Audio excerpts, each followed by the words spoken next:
Ah, saan ka pupunta? Pupunta ka ba kay TJ? Boyfriend mo ba siya? Ilang months na kayo? 2 months? 2 months na kayo ni TJ? Nasaan na siya? Pinatulog mo na ba si TJ? Gisingin mo na boyfriend mo. Asaan? Nasaan yung boyfriend mo? Ano ginagawa ng boyfriend mo? Patingin nga ng boyfriend mo. Boyfriend mo, TJ? Sino boyfriend mo? Wala. Ah, yun. Boyfriend mo. Gwapo TJ, ang gwapo naman. Girlfriend ba pa, TJ? Ha?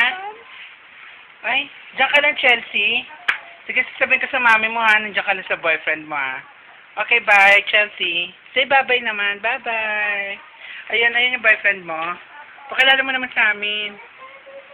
Eh, si TJ. Cute. Ayaw niya.